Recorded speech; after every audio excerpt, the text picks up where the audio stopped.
I'm so excited bahwa di bulan Oktober ini selama 5 minggu kita akan sama-sama merayakan hari ulang tahun IFJF Surabaya yang ke-31.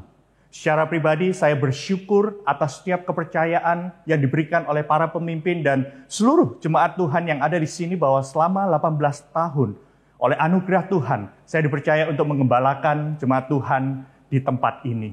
Salah satu kata yang sangat sering kita dengarkan selain people is our mission di IFJF Surabaya ini adalah empowering generations. Nah, mengapa? Banyak orang tanya, Pastor, kenapa suka pakai kata empowering generation, terutama sepanjang 18 tahun terakhir ini? Saya mengatakan untuk menjawab why kita ada di tempat ini. Karena saya percaya bahwa Allah kita, Allah yang bergerak melalui generasi kepada generasi. Kalau Anda lihat bahwa Tuhan adalah Allah dari Abraham, Allah Ishak, dan Allah Yakub. Sehingga kita bisa melihat bahwa setiap generasi Tuhan itu memiliki rencana. Tuhan memanggil setiap pemimpin di tiap generasi. Saya tidak perlu harus menjadi seperti generasi orang tua saya. Bahkan kemungkinan nanti anak saya akan memimpin generasinya, membawa mereka kepada Tuhan sesuai dengan gaya dan apa yang Tuhan sudah berikan di dalam kehidupan mereka. Allah Abraham, Allah Ishak, dan Allah Yakub. Karena itu penting untuk kita bisa melihat bahwa amanat agung itu tidak berhenti bahwa setiap bangsa menjadi murid Tuhan. Bukan menjadi followers, tapi dimuridkan. Dan di sana dikatakan, ajarkanlah mereka melakukan segala sesuatu yang Tuhan berikan. Karena itu saya percaya bahwa ketika gereja Tuhan dijalankan secara benar, ketika kita bisa melihat bahwa ada kesempatan buat kita untuk kita bisa mengajarkan, memuridkan setiap generasi kepada generasi supaya mereka terus percaya kepada Tuhan. Mereka tahu bahwa Allah Tuhan itu Allah yang luar biasa, Allah yang hebat, dan mereka benar-benar hidup sesuai dengan jalan-jalan Tuhan. Nah, oleh karena itulah hari ini kita akan belajar bagaimana kita bisa membangun hubungan antar generasi. Karena itu hari ini kita akan berbicara mengenai honoring the past dan embracing the future. Saya masih ingat ketika anak saya yang kecil, Marvel, dia masih berusia 4 tahun. Pertama kali saya waktu itu foto keluarga di Bali bersama-sama secara lengkap panggil fotografer profesional. Ada satu pose yang dia suka sekali, yaitu adalah seperti ini. Nah, dia digendong dan duduk di atas pundak saya. Dan tahu dia senang sekali ketika digendong seperti itu. Bahkan ketika saya pertama kali ke suatu conference di Australia pada waktu itu, di tengah-tengah kerumunan, dia nggak bisa melihat apa-apa karena pada waktu itu dia masih kecil sekali. Dan kemudian dia akan, Daddy, bisa nggak digendong di atas pundaknya Daddy, di atas bahunya Daddy. Dan ketika dia digendong di sini, dia bisa senang, matanya terbelalak. Dan dia bisa mengatakan, wow, saya bisa melihat lebih jelas. Saya bisa melihat lebih jauh ke sana. Saya bisa melihat bahkan apa yang dedinya atau saya tidak bisa melihat. Dia bisa, wow, di sana ada ini, di situ ada penyanyi ini. Ternyata saya bisa melihat jauh lebih jelas. Sedangkan papanya yang gendong pada waktu itu untungnya belum terlalu berat. Saya nggak bisa melihat, ada beberapa hal yang saya nggak bisa melihat. Nah, pernah bayangkan bahwa ada hubungan antara generasi. Seringkali generasi yang lebih dahulu atau generasi yang lebih senior atau lebih tua, seringkali nggak mau mengizinkan pundaknya untuk dinaikin, untuk anak-anak itu di-empower, the next generation, melihat lebih jauh, lebih ke depan lagi, dan lebih jelas lagi. Namun juga ada masalah. Bayangkan ketika anak saya yang berusia 4 tahun itu ketika ada di pundak saya, dia bilang, ya Daddy masa sih gitu aja nggak bisa ngelihat? Ini loh, saya aja bisa. Masa Daddy nggak bisa ngelihat yang di sana sih? Masa Daddy nggak jelas sih? Saya aja jelas banget. Pernah bayangkan seringkali ini yang terjadi. Hubungan antara generasi. Di mana generasi tidak mau empower the next generation. Tapi on the other hand, generasi yang lebih muda atau mereka yang younger generation ini, ketika mereka lebih bisa, lebih mampu memiliki sesuatu yang lebih jelas ketika dia diangkat dan mereka menjadi pemimpin untuk generasinya, tanpa sadar tidak lagi menghormati, bahkan meremehkan generasi yang lebih dahulu. kamu mah jadul, papa mah kuno, nggak pernah mengikuti zaman. Dia lupa bahwa dia bisa melihat lebih jauh, lebih jelas, bahkan bisa melihat hal-hal yang generasi sebelumnya nggak bisa lihat. Itu karena dia sudah berdiri di atas pundak dari generasi yang lebih awal. Hari ini, untuk memulai series sepanjang bulan ini, saya akan memperkenalkan, bukan memperkenalkan sih, actually dia ada sebelum saya ada. By the way, ketika saya datang dari Amerika untuk menjadi gembala IFGF Surabaya, orang ini adalah salah satu yang interview saya. Dan saya percaya gitu ya, semua kita kenal karena termasuk generasi pionir kalau kita belajar tentang beberapa generasi yang ada di IFGF Surabaya. Let's welcome Pastor Hadi Wijayanyoto, also known as Ko Asyung, yang akan berbicara mengenai honoring the past and embracing the future. Thank you Pastor Raymond atas kesempatan yang diberikan kepada saya di bulan anniversary IFGF Surabaya ke-31 ini. Kita diingatkan kembali bahwa empowering generation adalah sebuah perjalanan bagi kita semua. Salah satunya tadi sempat di-mention yaitu honoring the past, embracing the future. Adanya saling percaya antar generasi-generasi yang lebih muda menghormati apa yang dikerjakan generasi pendahulunya. Dan yang lebih tua merangkul dan memberikan kesempatan kepada generasi yang lebih muda. Judul khotbah saya hari ini adalah Behind the Scene, Honoring the Past, Embracing the Future.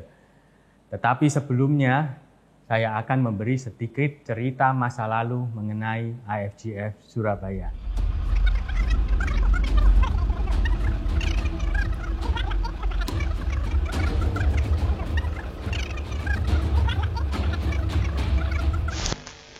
Selama 31 tahun IFGF Surabaya ada 4 gembala.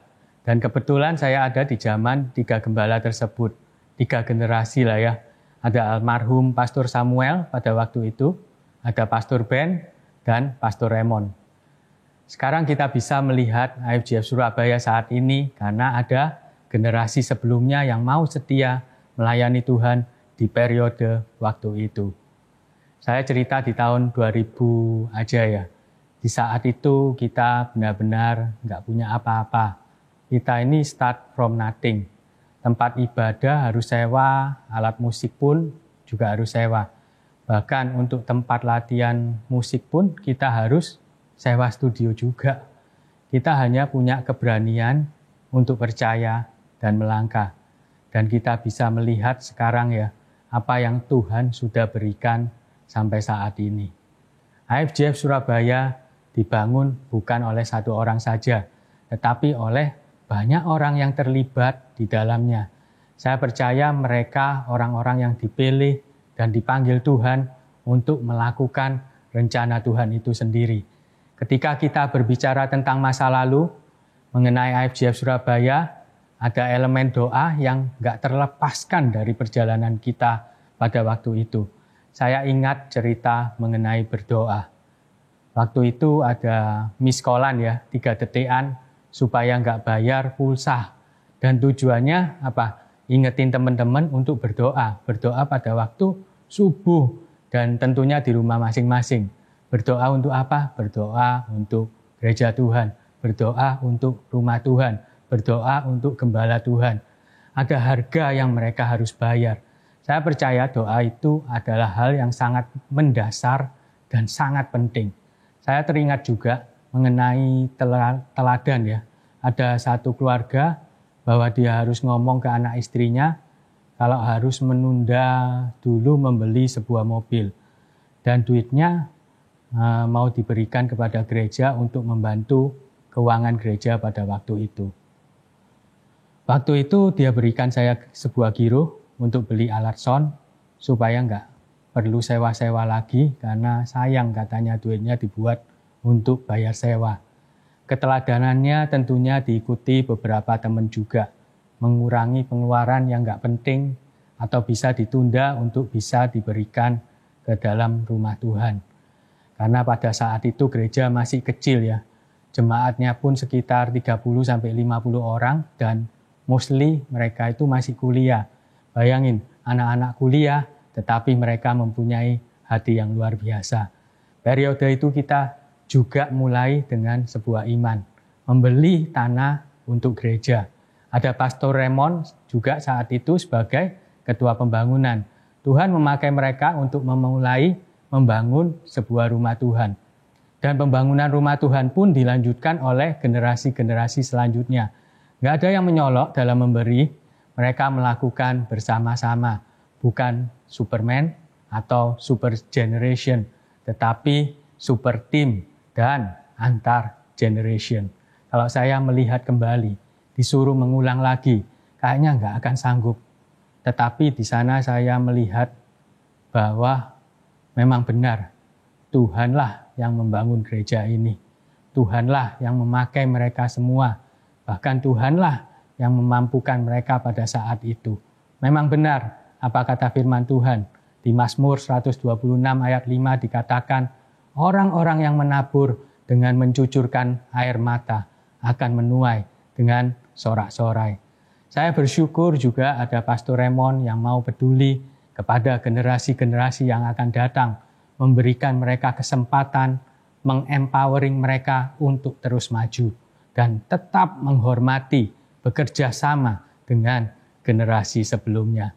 Karena tidak mudah di Surabaya ini ada seorang pastor yang pada waktu itu mau menerima sebuah panggilan dari Tuhan. Di saat AFJF Surabaya nggak punya apa-apa, jemaat pun juga masih sedikit, gedung alat musik pun terbatas, bahkan harus sewa. Bahkan nggak ada lah pastor yang, maaf ya, Pastor Raymond ya, sebodoh Pastor Raymond yang mau menerima panggilan ditempatkan di AFJF Surabaya ini. Luar biasanya, Pastor Raymond ini merespon panggilan tersebut. Saya nggak ngerti apa yang dilihat apa yang dilihat di AFJF Surabaya waktu itu. Nggak banyak yang mau menjadi pastor di AFJF Surabaya. Tapi pastor kita ini bukan hanya muda ya, umur 26 tahun saat itu dan masih muda sekali, tetapi dia ini percaya dan merespon akan panggilannya. Saya dengar tadi sempat beliau mention bahwa Pastor Jimmy adalah salah satu orang yang memberikan kesempatan dan mengempowering dia. Cukup sekilas saja ya behind the scene AFJF Surabaya. Kita bisa melihat apa yang Tuhan sudah kerjakan. Mereka mau merespon panggilan Tuhan, setia dan melayani Tuhan. Ada elemen-elemen penting dalam PES atau perjalanannya AFJF Surabaya, yaitu kita bisa melihat ada doa, teladan, iman, dan pengorbanan. Sebelum saya melanjutkan firman Tuhan hari ini, mari kita berdoa terlebih dahulu. Bapa, kami mengucap syukur ya Tuhan, di mana kami boleh melihat ya Tuhan sesuatu yang Engkau kerjakan di masa lalu ya Tuhan. Kejadiannya memang dahsyat dan ajaib karena Engkau sendiri yang berbuat, bukan dengan gagah dan kuat kami, tapi Engkau sendiri yang bertindak. Engkau sendiri yang telah memanggil kami semua. Saat ini kami mau mendengar firman-Mu. Lebih lagi biarlah firman ini boleh berakar, bertumbuh dan berbuah dalam kehidupan kami. Terima kasih Tuhan. Dalam nama Tuhan Yesus kami berdoa dan mengucap syukur. Amin. Mari kita kembali kepada pembacaan firman Tuhan hari ini. Sebelumnya beri aplaus atau say thank you di kolom chat buat generasi pendahulu kita, buat para pastor, leaders, dan secara personal saya appreciate juga buat para volunteer yang selalu setia melayani Tuhan di AFJF Surabaya ini. Oke, sekarang saya akan bagikan firman Tuhan mengenai Raja Hizkia.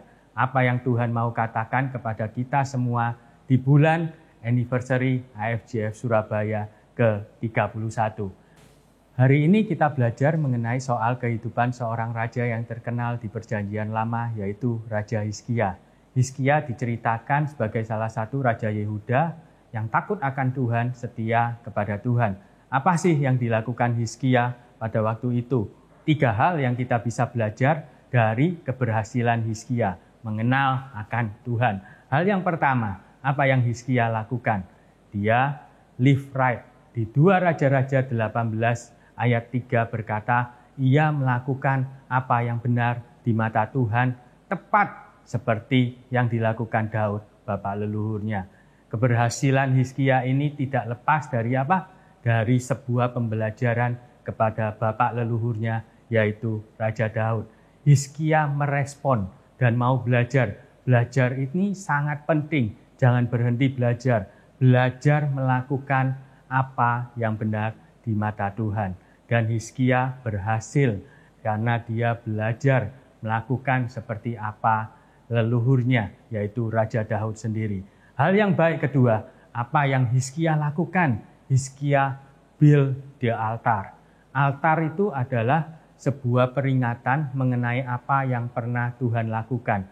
Berbeda dengan monumen. Monumen adalah peringatannya yang dibikin untuk dirinya sendiri. Hizkia mengingat apa yang Tuhan sudah lakukan dan menjauhkan apa yang tidak berkenan kepada Tuhan. Kita baca di 1 Raja-Raja 20 ayat 4. Dikatakan begini, dialah yang menjauhkan bukit-bukit pengorbanan dan yang meremukkan tugu-tugu berhala dan yang menebang tiang-tiang berhala dan yang menghancurkan ular tembaga yang dibuat Musa. Sebab sampai pada masa orang Israel itu memang masih membakar korban bagi ular itu yang namanya disebut Nehustan. Jadi jangan pakai nama Nehustan untuk nama anak atau yang lain sebagainya ya. Itu nama yang jelek. Terus lanjut ya. Hizkia melakukan hal-hal yang berkenan kepada Tuhan. Menjauhkan hal-hal yang salah di hadapan Tuhan. Bahkan Hizkia berdampak kepada kotanya pada waktu itu. Kita bisa melihat di 2 Tawarik 32 ayat 30. Dikatakan begini. Hizkia ini juga telah membendung aliran Gihon di sebelah hulu dan menyalurkannya ke hilir, ke sebelah barat ke kota Daud. Hizkia dikatakan apa? Berhasil dalam segala usahanya. Di saat kita mulai menjauhkan hal-hal yang tidak berkenan kepada Tuhan, maka ada keberhasilan dari Tuhan. Apa yang kira kita akan jauhkan atau tinggalkan, mulai pikirkan. Tetapi jangan meninggalkan istri atau suami ya. Ini jelas-jelas nggak boleh. Dan itu bukan di topik ini. Bagi yang bersepeda juga ada tips. Jangan meninggalkan istri atau suaminya jauh di belakang. Bisa berantem nanti. Tapi ini bukan di topik hari ini juga. Jadi tenang aja yang bersepeda. Kembali lagi ya. Membangun altar. Menjauhkan hal-hal yang tidak berkenan kepada Tuhan. Hal itu akan mempengaruhi apa yang kita kerjakan saat ini. Altar itu dibangun untuk mengingat apa yang Tuhan kerjakan. Bukan untuk mengingat kehebatan kita. Hal yang baik ketiga, apa yang Hizkia lakukan? Dikatakan di 2 Raja-Raja 18 ayat 5, yaitu trust in God. Mari kita baca bersama-sama. Di 18 ayat 5 dikatakan, ia percaya kepada Tuhan, Allah Israel, dan di antara semua raja-raja Yehuda, baik yang sesudah dia maupun yang sebelumnya, tidak ada lagi yang sama seperti dia. Di ayat 6 dikatakan, ia berpaut kepada Tuhan, tidak menyimpang daripada mengikuti dia, dan ia berpegang pada perintah-perintah Tuhan yang telah diperintahkannya kepada Musa. Ayat 7 dikatakan, maka Tuhan menyertai dia. Kemanapun juga ia pergi berperang, ia beruntung. Ia memberontak kepada Raja Asyur pada waktu itu, dan tidak lagi takluk kepadanya. Kita bisa melihat sekilas apa yang Hizkia lakukan dan hadapi pada waktu itu. Dia dikepung oleh Raja Asyur. Pasti juga mengalami ketakutan. Tetapi apa yang terjadi? Tuhan menguatkan Hizkia. Nggak dipungkiri kalau orang benar jalannya nggak selalu mulus dalam perjalanan hidupnya. Tetapi selalu ada penyertaan Tuhan yang menyertainya. Di saat badai, di saat ada masalah, di saat ada pencobaan itu datang, Hizkia percaya kepada Tuhan. Hizkia terpaut kepada Tuhan. Connected with God. Begitu juga kita di masa pandemi ini. Memang pasti ya, ada kesulitan-kesulitan dan masalah yang harus kita hadapi. Ada pekerjaan yang sulit, keuangan yang terhimpit, bahkan masalah-masalah itu nggak kunjung-kunjung selesai. Beberapa teman saya mengalami hal yang sama. Hidup itu merasa semakin berat, katanya nggak habis-habisnya. Tetapi Hizkia seorang raja yang sudah dekat sama Tuhan pun masih juga menghadapi peperangan sama Raja Asyur. Jadi kedekatan kita sama Tuhan tidak membuat kita ini lepas total dari sebuah masalah. Justru Justru Tuhan mau memperlihatkan penyertaannya, mau memperlihatkan pembelaannya, dan mau memperlihatkan kekuatannya. Kalau kita baca cerita Hizkia di saat berperang sama Asyur, Tuhan sendiri yang turun tangan mengalahkan bangsa Asyur tersebut. Cara Tuhan pada waktu itu sangatlah ajaib. 3 hal yang kita bisa belajar dari keberhasilan Hizkia mengenal Tuhan, yaitu live right, build the altar, and trust in God. Dan di saat kita mulai belajar melakukan hal ini, saya percaya ada perspektif dan rencana dari Tuhan sendiri yang dibukakan untuk kita semua. Saya akan lanjutkan firman Tuhan sewaktu Hizkia jatuh sakit, hampir mati. Di sini kita akan melihat sebuah transisi. Kita bisa baca nanti cerita selengkapnya di 2 Raja-Raja 20. Hizkia sakit dan disembuhkan. Sebuah kuasa Tuhan yang ajaib diperlihatkan. Tetapi ada yang berubah dari Hizkia ini. Singkat ceritanya begini. Waktu itu ada Nabi Yesaya yang disuruh Tuhan mengatakan kepada Hizkia yang sedang sakit bahwa ia akan mati. Dan Hizkia mendengar firman Tuhan itu, lalu apa yang dia lakukan? Dia berdoa dan menangis. Di saat itu juga Tuhan mendengar doa Hizkia dan Nabi Yesaya disuruh kembali lagi dan mengatakan bahwa dia diberikan perpanjangan umur. Nggak jadi mati, saudara. Kita bisa melihat bahwa memang Hizkia ini raja yang diberikan kemurahan secara luar biasa sama Tuhan. Tetapi setelah itu apa yang terjadi? Apakah Hizkia mempergunakan perpanjangan umur 15 tahun itu? Apakah Hizkia kehilangan fokus kepada tujuan Tuhan di saat Tuhan mengubah kematiannya dengan perpanjangan umur 15 tahunnya? Apakah Hizkia lupa akan penyertaan Tuhan di masa lalu? Mari kita belajar 3 hal yang kita akan belajar dari kegagalan Hizkia di masa transisi. Kegagalan pertama yang kita harus waspadai yaitu Hizkia menjadi prideful atau dikatakan arogan atau dikatakan juga sama dengan sombong. Dikatakan juga angkuh, congkak. Di 2 Tawarik 32 ayat 24 sampai 25 dikatakan begini. Mari kita lihat. Pada hari-hari itu Hizkia jatuh sakit sehingga hampir mati. Ia berdoa kepada Tuhan dan Tuhan berfirman kepadanya dan memberikannya suatu tanda ajaib. Tetapi Hizkia tidak berterima kasih atas kebaikan yang ditunjukkan kepadanya karena ia menjadi angkuh sehingga ia dan Yehuda dan Yerusalem ditimpa murka. Kita melihat Hizkia menjadi sombong, menjadi angkuh, dan tentunya itu tidak menyenangkan hati Tuhan. Di 1 Petrus 1 ayat 5, kalau kita baca, Tuhan itu membenci orang yang congkak dan mengasihi orang yang rendah hati. Sifat prideful atau arogan, ini salah satunya adalah merasa bahwa itu karena kekuatan dia sendiri. Harusnya kita tahu bahwa setiap kesempatan itu datangnya dari Tuhan, bukan karena kita sendiri. Ketika diberi kesempatan, kita pun harus Kita pun harus bisa mempertanggungjawabkan waktu yang Tuhan beri. Apa yang harus kita lakukan di saat kita diberikan kemurahan dari Tuhan? Bahkan kita mengalami keajaiban Tuhan, dilepaskan dari kesulitan di masa pandemi ini, disembuhkan dari sakit penyakit yang kita alami, bahkan diberkati secara luar biasa. Apa yang kita lupa? Ingatlah apa yang sudah Tuhan kerjakan di masa lalu. Jangan selalu mengingat apa yang kita kerjakan di masa lalu kita. Banyak orang menjadi kecewa, sombong, dan melupakan Tuhan karena mereka hanya mengingat apa yang mereka sudah berikan kepada Tuhan, bukan apa yang Tuhan sudah berikan dalam kehidupan mereka. Kegagalan kedua yang harus kita waspadai, yang dilakukan oleh Hizkia, yaitu selfish. Hizkia menjadi selfish. Selfish itu mementingkan diri sendiri. Kita baca lagi di 2 Raja-Raja 20 ayat 17 sampai 19. Dikatakan begini ayat 17.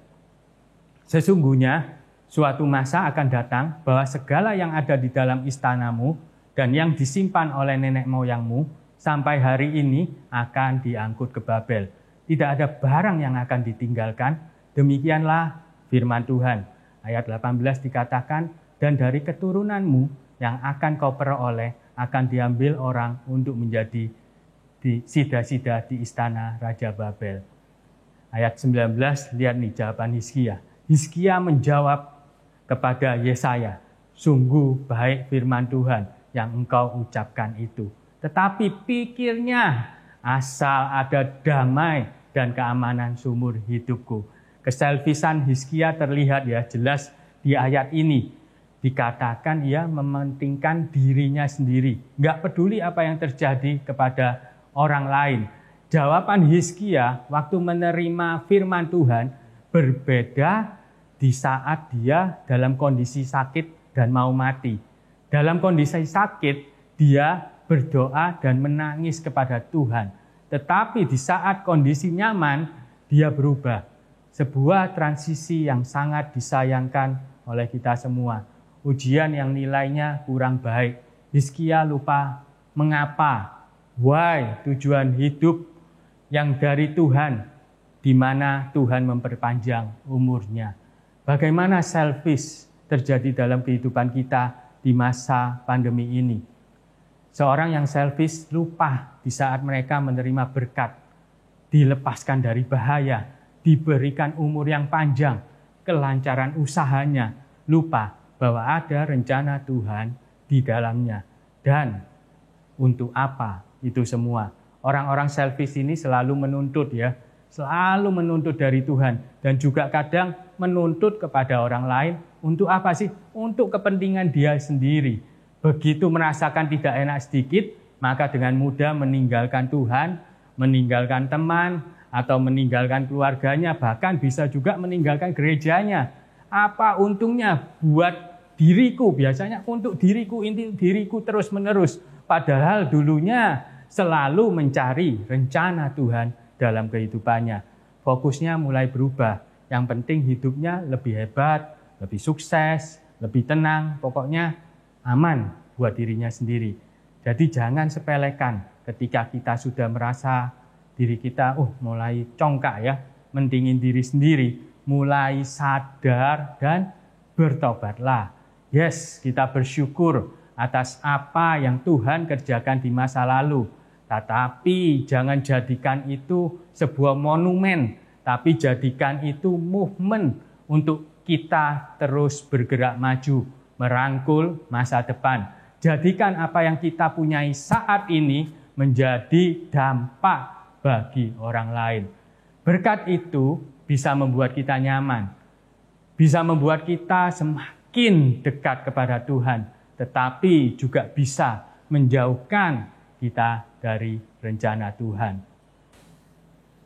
Kita lihat siapa pengganti Hizkia, anaknya si Manasye. Dan ditulis di 2 Raja-Raja 21 ayat 1-3 dikatakan ia melakukan apa yang jahat di mata Tuhan, mendirikan kembali tiang-tiang penyembahan yang salah. Mari kita baca cepat supaya ada buktinya. Lihat di ayat 1 dikatakan begini, Manasye berumur 12 tahun, pada waktu itu ia menjadi raja dan 55 tahun lamanya ia memerintah di Yerusalem. Nama ibunya ialah Hefsibah. Dan di ayat 2 dikatakan ia melakukan apa yang jahat di mata Tuhan, sesuai dengan perbuatan keji bangsa-bangsa yang telah dihalau Tuhan dari depan orang Israel. Di ayat 3 dikatakan ia mendirikan kembali bukit-bukit pengorbanan, apa yang telah dimusnahkan oleh Hizkia ayahnya. Ia membangun mesbah-mesbah untuk Baal, membuat patung Asyerah seperti yang dilakukan Ahab, raja Israel, dan sujud menyembah kepada segenap tentara langit dan beribadah kepadanya. Sayang sekali seorang anak raja kehilangan pembelajaran dari ayahnya. Hizkia mulai ignorant. Ignorant ini maksudnya apa sih? Ignorant ini maksudnya dia mengabaikan atau lupa mempersiapkan generasi selanjutnya. Yang dia pentingkan hanya untuk generasinya dia sendiri. Harusnya dia tidak mementingkan dirinya sendiri, kerajaannya sendiri, dan mengabaikan generasi selanjutnya. Hizkia lupa mempersiapkan sebuah generasi. Hizkia tidak mempersiapkan untuk generasi yang akan datang. Dia apa? Yang dia lakukan hanya diem aja. Tidak mempergunakan waktu yang Tuhan berikan. Tidak menggunakan perpanjangan umur yang Tuhan berikan, yaitu 15 tahun yang sudah Tuhan berikan kepada Hizkia. Bagaimana dengan kita semua? Mulailah mau menggunakan potensi kita. Jangan jadi orang yang ignorant. Mau menggunakan waktu yang ada. Mau menggunakan kreativitas untuk apa sih? Mempersiapkan generasi yang akan datang. Generasi anak-anak kita, teman-teman kita. Ada yang di kids, ada di youth, ada di college, dan angkatan-angkatan terdahulu maupun generasi yang saat ini. Mereka membutuhkan kita. Jangan hanya berdiam saja, tetapi terus bergerak. Ada sebuah tips bagi yang mempunyai keluarga ya. Kita sekeluarga, terutama istri saya, dia seringkali sebelum tidur memanggil anak-anak kami. Dia bilang, yuk ngobrol, yuk main game, yuk snacking malam-malam. Doakan mereka. Sebuah kebiasaan yang awalnya pun kita juga dikasih tahu oleh keluarga kita yang lain. Nah, di mana ada sebuah tujuan dari sana, yaitu apa? Membangun nilai-nilai kebenaran dalam keluarga yang Tuhan sudah berikan kepada kita. Bangun next generation ini dengan sebuah relationship yang benar di hadapan Tuhan. Sebuah komunikasi yang intim, ajak mereka berdoa dan mengenal Tuhan. Begitu juga yang single, mulailah mempunyai komunitas. Bagikan kisah-kisah yang menguatkan satu sama lain. Layanilah Tuhan dengan segiat-giatnya. I care leader, teacher, mentor, dan semua itu adalah cara-cara kita tidak menjadi ignore akan generasi yang akan datang. Tentunya juga selalu menghormati dan menghargai generasi sebelumnya. Bagaimana kisah akhir Hizkia? Hizkia waktu ditegur Tuhan, untungnya Hizkia ini bertobat. Dan dikatakan kerajaannya tidak menjadi atau tidak mengalami murka Tuhan. Tetapi anaknya si Hizkia, yaitu si Manasye, menjadi jahat dan melakukan hal-hal yang tidak berkenan kepada Tuhan. Di sini kita melihat bahwa kasih Tuhan ini luar biasa kepada kita semua yang kita datang minta ampun dan bertobat, berbalik dari kesalahan-kesalahan kita. Tuhan Yesus sangat mengasihi kita semua. 3 hal yang kita belajar dari keberhasilan Hizkia mengenal Tuhan, yaitu apa? Live right, build the altar, and trust in God. 3 hal yang kita bisa belajar dari kegagalan Hizkia di masa transisi pada waktu itu, yaitu apa saudara? Prideful, selfish, dan ignorant. Movement apa yang saat ini kita sudah terlibat atau mau ikut terlibat di dalamnya, supaya kita bersama-sama mempersiapkan generasi-generasi yang akan datang dengan memberikan potensi, kemampuan kita saat ini untuk menjadi berkat bagi mereka, bagi keturunan, bagi bangsa-bangsa, seperti yang Hizkia pernah lakukan. Kegagalan atau kesalahan yang kita pernah lakukan, janganlah itu menjadi suatu penghalang untuk terus maju. Lihatlah bahwa Tuhan itu sangat mengasihi kita semua. Datang kepada Tuhan Yesus sendiri, bertobat. Pengampunan dari Tuhan ini luar biasa. Dan teruslah berjalan kembali dalam rencana Tuhan. Bagi yang saat ini menerima kemurahan Tuhan, jangan dipakai untuk diri sendiri, mulai menjadi dampak bagi orang lain. Saya bersyukur di masa pandemi ini, AFJF Surabaya terus bergerak untuk menjadi berkat di kota, di pulau-pulau, bahkan di bangsa-bangsa. Jangan takut untuk melangkah. Kita melihat sebuah behind the scene AFJF Surabaya masa lalu sampai saat ini. Kita melihat cerita mengenai Hizkia, ada banyak orang yang mau dipanggil, melangkah bersama, memberikan potensinya, bukan untuk menjadi Superman, tetapi super team. Dan kita bisa bersama-sama melihat pekerjaan Tuhan yang ajaib menyertai generasi demi generasi. Pemazmur mengatakan di Mazmur 145 ayat 4 dikatakan begini, angkatan demi angkatan akan memegahkan pekerjaan-pekerjaanmu dan akan memberitakan keperkasaanmu. People is our mission, connect with God and make disciple. Tuhan Yesus memberkati kita semua. Thank you, Pastor Hadi. Wow, kita sama-sama belajar di dalam kehidupan kita untuk membangun hubungan antar generasi. Jangan pernah lupa untuk kita selalu hidup benar di hadapan Tuhan, membangun mezbah kita, build your altar, dan selalu tetap percaya kepada Tuhan.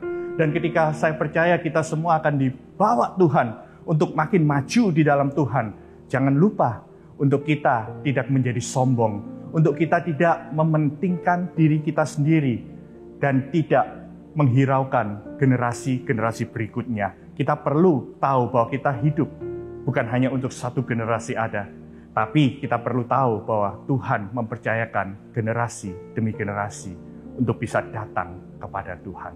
Mari sama-sama kita tundukkan kepala, kita persiapkan hati kita untuk masuk dalam perjamuan kudus.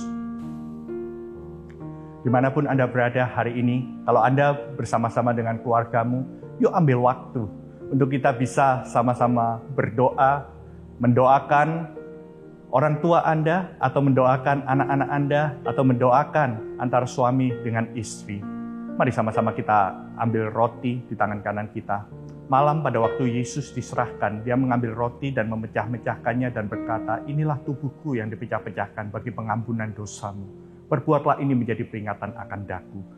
Saya percaya ini adalah roti biasa, tapi di dalamnya kita menaruh iman. Ini adalah persekutuan kita dengan tubuh Kristus. Mari kita makan di dalam nama Tuhan Yesus. Mari kita angkat cawan di tangan kanan kita. Kemudian Tuhan Yesus mengatakan ini adalah anggur perjanjian baru yang telah dimeteraikan bagi pengampunan dosa-dosamu. Berbuatlah ini menjadi peringatan akan daku. Sebab setiap kali kau makan roti dan minum cawan itu, engkau memperingati kematianku. Ini adalah cawan anggur biasa, tapi di dalamnya kita menaruh iman. Ini adalah persekutuan kita dengan darah Kristus. Mari kita minum di dalam nama Tuhan Yesus.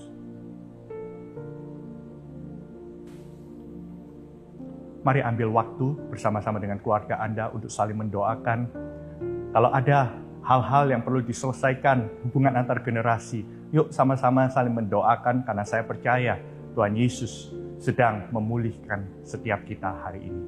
Mari sama-sama angkat tangan kita di hadapan Tuhan. Tuhan memberkati dan melindungi engkau. Tuhan menyinarkan wajahnya kepadamu dan memberikan kasih karunia. Tuhan menghadapkan wajahnya kepadamu dan memberikan damai sejahtera.